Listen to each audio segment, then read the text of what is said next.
आतिश ज़दगी से इमारत में दरारें पड़ गईं। 5 पिलर मुतासिर हैं। एसी फिरोजाबाद। मजीद जानते हैं इस वीडियो में।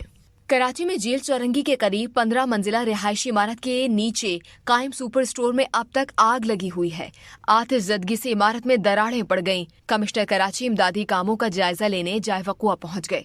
गुज़िश्ता रोज लगने वाली तीसरे दर्जे की आग के बाइस इमारत की बैरूनी दीवार में दरारें पड़ गईं, जिसके बाद इमारत खतरनाक करार दे दी गई है। असिस्टेंट कमिश्नर फिरोजाबाद आसिमा बतूल ने बताया कि आग की वजह से इमारत में दरारें पड़ गई हैं। इमारत मुकम्मल तौर पर कमजोर हो चुकी है। एसी आसिमा बतूल का कहना है कि इमारत के अतराफ के तमाम घरों को खाली कराया जा रहा है। इमारत के 5 पिलर मुतासिर हुए हैं।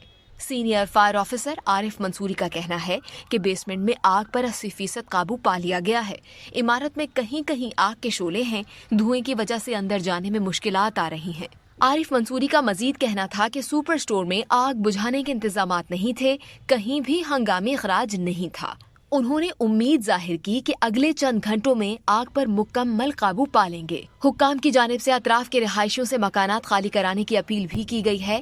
जाए वक़ुआ पर 18 फायर टेंडर्स, वाटर बाउजर्स आग पर काबू पाने में मसरूफ हैं। गुज़िश्ता रोज आग से एक शख्स जाँ बहक जबकि 4 अफराद बेहोश हो गए थे। इमारत के रिहायशियों का कहना है कि तहखाने में कायम स्टोर का गोदाम खत्म कराने के लिए कई सरकारी इदारों में दरख्वास्त दे चुके, ताहम सुनवाई न हुई। दूसरी जानिब कोरंगी सनती एरिया में लगी आग पर काबू पा लिया गया है।